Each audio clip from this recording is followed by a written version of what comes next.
Season 1, Episode 3 of the Snowgums Blog. Hi, Mark Smith is my name.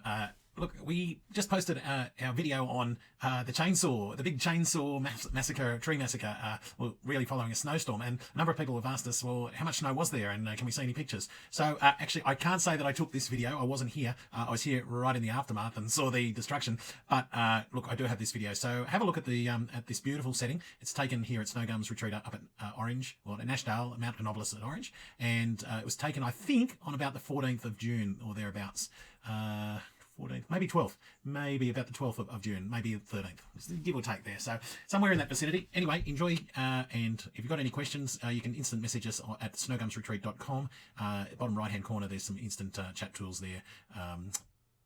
Talk to us anytime. Thanks. Bye.